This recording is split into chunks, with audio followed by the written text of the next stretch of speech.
იცით, ერთის ხო შეიძლება ბევრმა ადამიანმა იფიქროს, რომ ყველა საქმეზე შეიძლება წინასწარ აქვს განზრახული ქართულ ოცნებას, ვინაიდან პოლიტიზირებულია ეს საქმეები თავიდან ბოლომდე, რა თქმა უნდა, დადგება გამამტყუნებელი განაჩენი, მაგრამ მეორეა ეს რამდენად სურს ახლა ამ კონტექსტში ქართულ ოცნებას, თუმცა ყველაზე მნიშვნელოვანი არის ის, რომ თავისივე დაგებულ მახეში არის გაბმული ქართული ოცნება და იძულებულია მიყვეს დინებას, ხომ?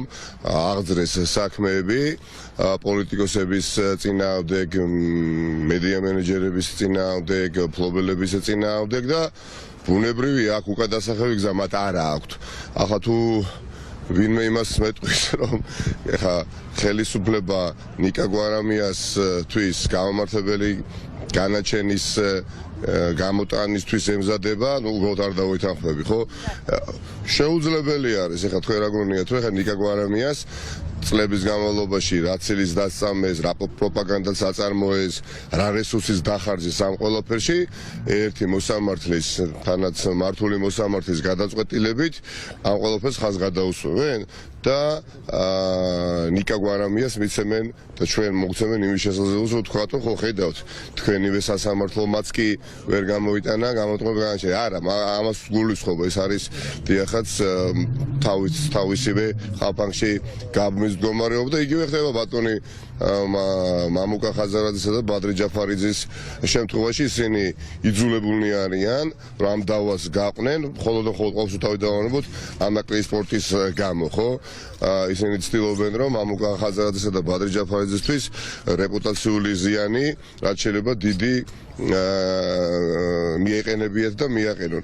ამიტომ მე ვფიქრობ, რომ გამამტყუნებელი განაჩენი იქნება თუ გამამართლებელი იქნება თუ რაც არ უნდა იყოს, ამას ყოველდღე ჩვენ არ უნდა მივაქციოთ.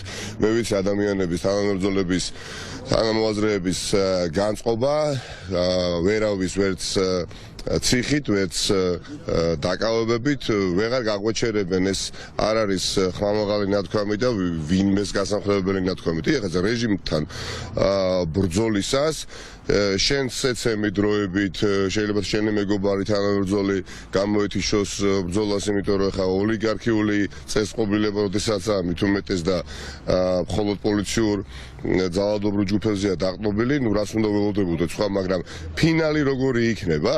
აი ეს თანამდებობებით შემიძლია გითხრათ, აი ამ რეჟიმის დაბრეხება ძალიან მტკივნეულად ძიrs და დანარცხება. ეს არის გარდაუვალი. რამდენი ადამიანის არ უნდა იქნეს დაჭერილი და დაკავებული. ყოველი ადამიანის დაკავების შემდეგ რეჟიმი კიდევ და კიდევ უფრო დასუსტება. შესაძლებელი მამას ეგონოს, რომ პირიქით ძლიერდება ამ ყველაფერს რომ ბედავს ხელისუფლება. ესე იგი ძლიერია, არა. ძლიერის პოზიციიდან ისინი არასოდეს არ იქცევიან უკანასკნელი წლების განმავლობაში. მათ უბრალოდ სხვა გამოსავალი არა აქვთ. შემაკავებელი სხვა მექანიზმები ოპოზიციური მოძრაობის არა აქვთ.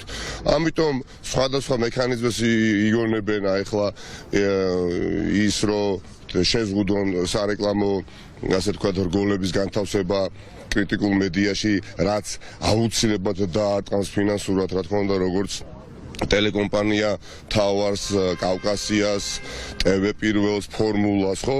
ეს ორჯერ რატო აკეთებენ? მართლაც იმაზე ზრუნავენ, რომ ანუ სათამაშო აზარტული თამაშების სარეკლამო რგოლები არ განთავსდეს თქვენ ტელე არხებზე, მაშინ როდესაც სილქნეც მაგალითად და თუ არ ვწდები სეტანტა არხებს აძლევენ ამის უფლებას იქ სადაც რეალურად თუ კი ვინმე არის ანუ შეპყრობილი ამ აზარტული თამაშებით იმ არხებს უყურებენ, ხო? ანუ ხელისუფლება ხომ არ ფიქრობს რეალურად საქართველოს მოქალაქეზე, ხელისუფლება ფიქრობს იმაზე თუ როგორ ჩაახშოს მაქსიმალურად, მაგრამ ამას აკეთებს წლების განმავლობაში, მაგრამ აფერი არ გამოსდის.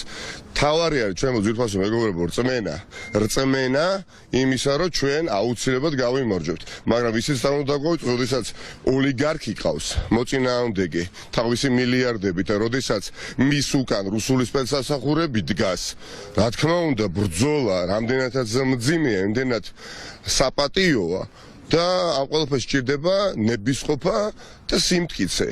და ეს ნებისყოფა და სიმტკიცე არსებობს, ამიტომ ერთ-ერთი ჩაქუჩის მოქნევით და საბრალდებო გამარტყუნებელი დასკვნის გამოცხადებით ამ მოძრაობას ვერავინ ვერ გააჩერებს. მე მით უმეტეს ნიკა გვანამიას და სხვა პოლიტიკოსებს და ამის არაჩვეულებრივ მაგალითსაც ხო იძლევა მიხეილ სააკაშვილი, ისი გატეხვაც უნდათ ხო მორალურად. და ფიზიკურადაც გატეხვა უნდათ. ეხლა თითოეული პოლიტიკოსის ციხეში ყოფნა რეჟიმისთვის არის სერიოზული თავისტკივილი, მაგრამ გულუბრყვილო იმედი აქვს, რომ პოლიტიკოსები ციხეში გატყდებიან, პოლიტიკოსები ციხეში დანებდებიან. ამით იქნება ფრუსტრაცია საზოგადოებაში, საპროტესტო, სამობილიზაციო ელექტორატში და შემდეგ, მაგრამ ეს ყველაფერი არ ხდება, ხო ხედავთ, გადის დღე და არ ხდება. ამიტომ ფინალურ აკორდს აიღებს საზოგადოება და მე ვფიქრობ, რომ ცვლილებები რომელიც ყველას ერთად, მათ შორის პოლიტიკოსებს გვინდა, კარგად უნდა აუხსნათ, რატომ გვინდა თითოეულ საქართველოს მოქალაქეს. იმიტომ კი არ ვიბრძვი მე თქვენ და უამრავი ადამიანი პირველ რიგში, რომ გინდა თუ არა ნაციონალური მოძრაობა მოვიდეს ხელისუფლებაში, პირდაპირ გეუბნებით, ხო? ბევრ ადამიანს სჭირდება ამისი ახსნა, ბევრ ადამიანს ამ ქვეყანაში, დიახაც, ეს ქვეყანა გაცილებით უფრო მრავალფეროვანია, ვიდრე ორპოლიციანი. რადგან უნდათ წარმოაჩინოს ხელისუფლება. მართლაც გაცილებით მრავალფეროვანია, მაგრამ ხელისუფლებას უნდა წარმოაჩინოს, რომ თითქოს არსებობს ქართული ოცნება და ნაციონალური მოძრაობა და სხვა დანარჩენი ადამიანები გარიყოს ამ პროცესიდან და სხვა დანარჩენი ადამიანები ჯამურად არანაკლებია, ხო? ამიტომ ამ ადამიანებს უნდა ვესაუბროთ ძალიან და ვემუშაოთ და ძალიან გულახდილად ვესაუბროთ. თუ რისთვის ვიბრძვი მე, ჩვენი მეგობრები, მიხეილ სააკაშვილი და ვისთვის, რომ ჩვენ მოვიდეთ ხელისუფლება, არა. რა თქმა უნდა, ეხლა სამოქალაქო თანხმობაზეა საუბარი, ეს არაჩვეულებრივად ჟღერს. სასიამოვნო მუსიკა ჟღერს ყურებისთვის, ხო? ხა, ოდესაც ადამიანი მშვიდობაზე საუბრობს და სამოქალაქო ასე თქვა წესრიგზე, ამას რა ჯობია, მაგრამ ხომ გულწრფელი ვარ, ოდესაც ვამბობ, რომ თუ კი გვინდა ჩვენ რეალურად სამოქალაქო თანხმობა, შეუძლებელია ამ დროს შენ ყავდეს პოლიტიკური პატიმრები, ხო? მე წინააღმდეგი კი არა ვარ საუბარზე. რა თქმა უნდა ვისაუბროთ, რაც არ უნდა მიუღებელი იყოს ჩემთვის, რაც არ უნდა მტრულად განწყობილი იყოს ჩემს მიმართ მოწინააღმდეგე. ხო, იმიტომ რომ მას მიტაცებული აქვს ხელისუფლება და მე და ასეთოსობის საქართველოს მოქალაქე ვამხელთ, ხო, მაგრამ უნდა ვისაუბროთ, მაგრამ არა ისე რომ თქვენ ყავდეს ადამიანი აყვანილი და ამ პირობებში ვესაუბროთ.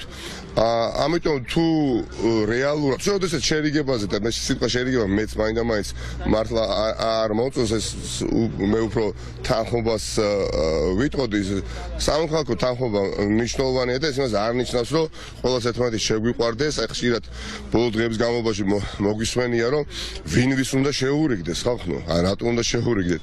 აქ შერიგებაზე ხომ არა საუბარი.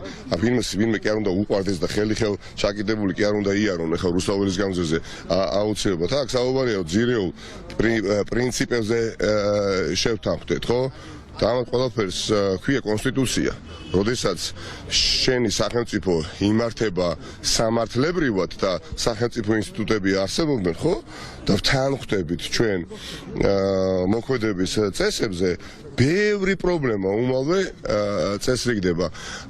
ამიტომ არაფერი ექსტრაორდინალური სამწუხაროდ არ ხდება, სასამართლო შენობა არის მე მგონი ყველაზე ხშირად სტუმრებადი შენობა, განსაკუთრებით დღის განმავლობაში თბილისში, თუ კი ვინმეს ყველაზე მეტი ვიზიტორი ყავს, რომელიმე დაწესებულებას ალბათ ეს სასამართლო, ესეც ძალიან ტრაგიკომიკური მოცემულობა, მაგრამ ეს ეტაპი გასავლელი გვაქვს და ხნეობას უსურვებ ყველა საქართველოს მოქალაქეს და ირწმუნეთ, რომ თქვენ ხართ ის ერთი საქართველოს მოქალაქე, რომელსაც შეუძლია დაამარცხოს ბიზნეს ევანიშვილი მიუხედავად იმისა, რომ მას აქვს ის, რაც ჩვენ არ გვაქვს, ბევრი მილიარდი, მაგრამ ჩვენ გვაქვს ის, რაც მას არ აქვს, ღირსება და სიმართლე და მორალური უპირატესობა. მადლობა.